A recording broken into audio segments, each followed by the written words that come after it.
हर खबर पर होगी आपकी पकड़। डाउनलोड कीजिए एबीपी लाइव ऐप। आगे बढ़ेंगे और हाथरस का जिक्र करेंगे। हाँ, दुबे जी बहुत बहुत शुक्रिया। अब जो एक अंधेरा है वो हाथरस में छाया हुआ है, उसका भी जिक्र कर ले। दुर्भाग्य ये है कि जातिगत व्यवस्था और द्वेष का ये जो अंधकार है वो तो हमेशा से था और आगे भी रहने वाला है। बस इस बार हाथरस की पीड़ित और मृतक लड़की के बहाने ये देश के सामने आ गया है एक बार फिर से।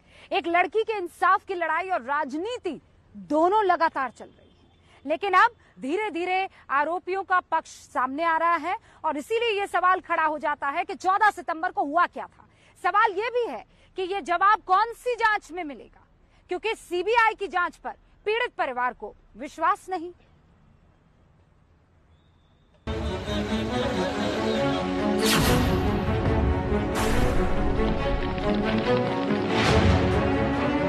पहले गैंगरेप हुआ, फिर तिल कर अस्पताल में मरी, फिर बिना अंतिम संस्कार के ही आधी रात को जली।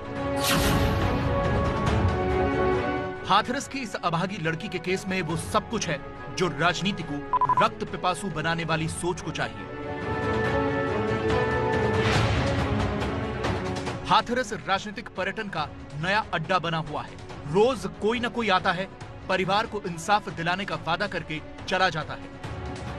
जरा हाथरस के एसडीएम से सुनिए कि अब तक इस परिवार को कथित इंसाफ दिलाने के लिए कितने हिमायती पहुंचे हैं। 5-5 के डेलीगेशन में लोगों को अंदर जाना अलाउ किया जा रहा है और बड़ी शांति और व्यवस्था के साथ सभी को एक एक करके ले जाया जा रहा है।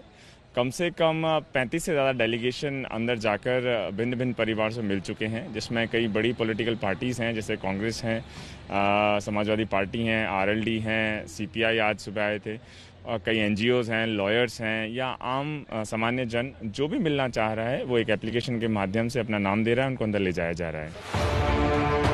बिल्कुल सही सुना आपने, 35 से ज्यादा डेलीगेशन, इसमें सब शामिल हैं। सारी राजनीतिक पार्टियां, अलग अलग सामाजिक संस्थाएं वगैरह वगैरह। आज भी पहले लेफ्ट पार्टियां पहुंची और फिर आरपीआई के रामदास आठवले। परिवार का क्या कुछ कहना है, क्या उन लोगों की अब मांग है, क्या वो लोग चाहते हैं? न्याय, इंसाफ चाहते हैं, इज्जत चाहते हैं कि वो भी देश के नागरिक हैं। तो हमने बोला है कि भाई हम आपके दुख में शामिल होने के लिए आए हैं, आपको सपोर्ट करने के लिए आए हैं, पूरा देश आपके साथ है, पूरा दलित समाज आपके साथ है। हमारी तरफ से हमने घोषणा की है कि भाई ये फैमिली को 5 लाख रुपए जो है ये रिपब्लिकन पार्टी ऑफ इंडिया की ओर से दे दी जाएगी।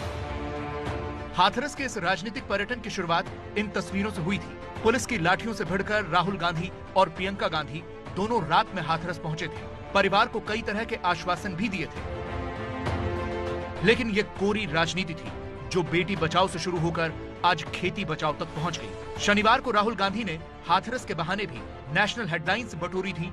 मंगलवार को उनके लिए सुर्खियां बटोरने का मुद्दा किसानों का आंदोलन बना। हाथरस में मृतक लड़की की मां को गले लगाकर फोटो खींची गई। किसानों के आंदोलन में ट्रैक्टर चलाने वाली तस्वीरें वायरल होंगी।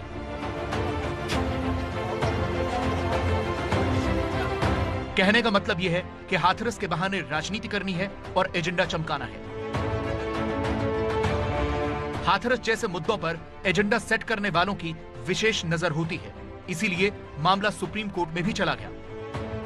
यह सुप्रीम कोर्ट की वरिष्ठ वकील इंदिरा जयसिंह है।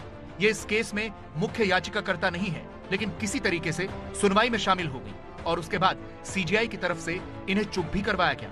जैसे जब यूपी सरकार की तरफ से पेश सॉलिसिटर जनरल तुषार मेहता ने कहा कि हम कोर्ट के हर आदेश को मानेंगे और कोर्ट जांच की निगरानी करे, तो इंदिरा जयसिंह बोली मामले में बहुत कुछ किए जाने की जरूरत है। इसके बाद सीजीआई ने कहा कि हमारे यहाँ हाईकोर्ट भी है, वहाँ भी बहुत अच्छे जज हैं। यानी सीधे सीधे ये कहा गया कि याचिका लेकर हाईकोर्ट क्यों नहीं गए। सुप्रीम कोर्ट ने हाथरस मामले पर यूपी सरकार से 3 जवाब मांगे हैं। पहला, पीड़ित परिवार और गवाहों को किस तरह की सुरक्षा दी गई। दूसरा, क्या पीड़ित परिवार ने अपने लिए वकील नियुक्त कर लिया है। तीसरा, इलाहाबाद हाईकोर्ट में मामला किस स्थिति में है।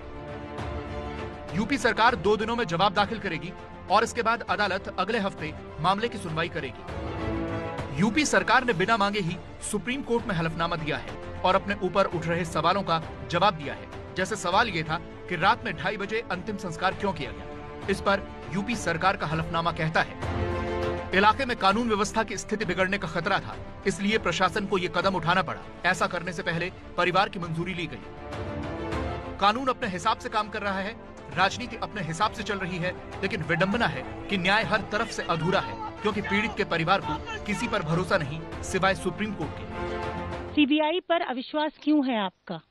सब कुछ तो उन्हीं का है, सिस्टम सब कुछ उन्हीं का है। एसआईटी टीम है, सीबीआई है, सब कुछ सिस्टम उन्हीं का है। हम लोगों को कैसे भरोसा होगा, आप बताइए?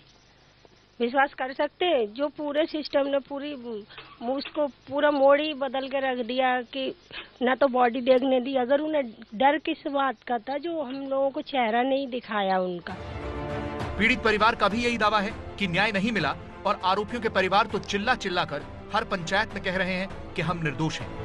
हम बस ये कह रहे हैं, अगर वो लड़की अगर हमारे सवर्ण भाइयों द्वारा अगर मारी तो हमारे भाइयों को सजा मिलनी चाहिए। अगर वो हमारे सवर्ण भाइयों के द्वारा नहीं मारी गई है, उसका रेप नहीं हुआ है, अगर कुछ भी नहीं हुआ है, तो जो असल दोषी हैं उनको सजा मिलनी चाहिए। आरोपी तो है ही नहीं, आरोप बनाए गए हैं। ये आरोपी दूसरा है, इनका नार्को टेस्ट करने के बाद तब मालूम पड़ेगा आरोपी कौन है। सर ये बोल रहे हैं कि मतलब न्याय न्याय न्याय न्याय किस चीज से दिलवाया जाए? एसआईटी की जांच नहीं चाहिए, सीबीआई की जांच नहीं चाहिए, नार्को टेस्ट नहीं चाहिए, फिर क्या चाहिए ये बता दीजिए। रही बात इसकी कि आरोपी वो है नहीं, आरोपी इन्हें बनाया गया है। सर जिनकी लड़की का कन्यादान लेते हैं, पैर भी छूते हैं, हम कभी भी नहीं मानते किसी को। हम सब बेटियों को यहाँ कोई भेदभाव नहीं है।